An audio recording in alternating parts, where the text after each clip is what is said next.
Hi friends, welcome to my channel. ఈరోజు మీకోసం సింపుల్గా అండ్ టేస్టీగా ఉండే కొత్తిమీర టమాటా పచ్చడి అయితే చేసి చూపించబోతున్నాను. ఈ పచ్చడి వేడివేడి అన్నంలోకి నెయ్యి వేసుకొని తింటే ఈ టేస్ట్ చెప్పలేము. సో ఎలా చేసుకోవాలో చూద్దాము. ముందుగా ప్యాన్లో 2 టేబుల్ స్పూన్ ఆయిల్ వేసుకొని ఆయిల్ని వేడి చేసుకోవాలి. ఇప్పుడు 2 టేబుల్ స్పూన్ పచ్చిశనగపప్పు వేసుకోవాలి. పచ్చిశనగపప్పుని లైట్ గోల్డెన్ కలర్ వచ్చేంత వరకు వేయించుకోవాలి. ఇప్పుడు 10 వెల్లుల్లి రెబ్బలు వేసుకొని లైట్గా వేయించుకోవాలి. ఇప్పుడు కారాన్ని తగినట్టుగా ఎండుమిర్చి యాడ్ చేసుకోవాలి. ఇక్కడ నేను 10 నుంచి 15 వరకు ఎండుమిర్చి యాడ్ చేసుకున్నా. మీరు కూడా మీ కారానికి తగినట్టు ఎండుమిర్చి యాడ్ చేసుకోండి.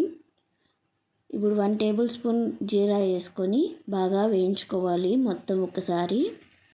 ఇప్పుడు వేయించుకున్న మిశ్రమాన్ని మొత్తము సపరేట్గా తీసి పెట్టుకునేసి చల్లార్చుకోవాలి. ఇప్పుడు అదే ప్యాన్లో 2 టేబుల్ స్పూన్ ఆయిల్ వేసుకొని ఆయిల్ని వేడి చేసుకోవాలి. ఇప్పుడు టమాటా వేసుకోవాలి. ఇక్కడ నేను మీడియం సైజ్ టమాటాలు 2 తీసుకొని వేసుకున్నాను. అలాగే ఒక చిన్న నిమ్మకాయ సైజ్ అంత చింతపండు తీసుకోవాలి. 2 మెత్తగా అయ్యేంత వరకు బాగా వేయించుకోవాలి టమాటా చింతపండు. ఇక్కడ నేను వీడియోలో చూపిస్తున్నట్టుగా టమాటా చింతపండు మెత్తగా అయిపోవాలి. ఇప్పుడు ముందుగా మనం వాష్ చేసి పెట్టుకున్న కొత్తిమీరని వేసుకోవాలి. మొత్తం ఒకసారి బాగా కలుపుకొని కొత్తిమీర కానీ బాగా వేగాలి.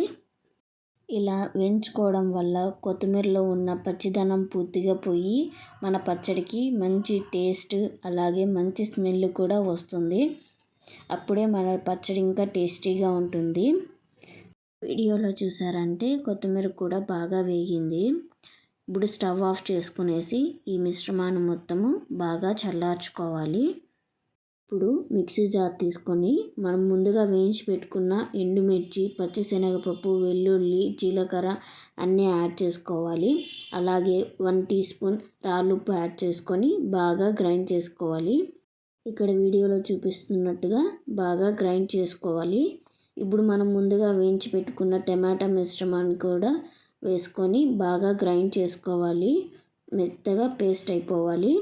ఇక్కడ వీడియోలో చూస్తున్నారు కదా, అలాగా మెత్తగా గ్రైండ్ చేసుకోవాలి. ఇప్పుడు ఒక ఉల్లిపాయ తీసుకొని పీసెస్గా కట్ చేసుకున్నది యాడ్ చేసుకొని పల్స్ గ్రైండ్ చేసుకోవాలి. మరీ మెత్తగా పేస్ట్ చేసుకోకూడదు. ఇప్పుడు తాలింపు కోసము ప్యాన్లో కొద్దిగా నూనె వేసుకొని నూనె వేడి చేసుకోవాలి. నూనె వేడెక్కాక ఆవాలు వేసుకొని ఆవాల్ని చిటపటనేంత వరకు వేయించుకోవాలి.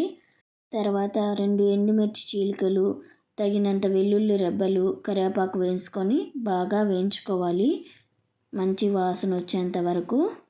ఇప్పుడు మనం ముందుగా మిక్సీ పట్టుకున్న మిశ్రమాన్ని మొత్తము ప్యాన్లోకి యాడ్ చేసుకొని బాగా కలుపుకోవాలి. అంతే ఫ్రెండ్స్, కారం పులుపు బ్యాలెన్స్తో ఉన్న మన సూపర్ టేస్టీ టమాటా కొత్తిమీర పచ్చడి అయితే రెడీ అయిపోయింది. ఇది వేడివేడి అన్నంలో నెయ్యితో తింటే సూపర్ టేస్టీగా ఉంటుంది. ఇది అన్నంలోకే కాకుండా చపాతీలోకి సైడ్ డిష్గా కానీ బాగుంటుంది. మీరు కూడా ఒకసారి ట్రై చేసి ఎలా వచ్చిందో కమెంట్స్ చేసేయండి. మీకు ఈ వీడియో నచ్చినట్టయితే లైక్ చేయండి, షేర్ చేయండి. ఇలాంటి టేస్టీ రెసిపీస్ కోసం మన ఛానల్ అయితే సబ్స్క్రైబ్ చేసుకోండి.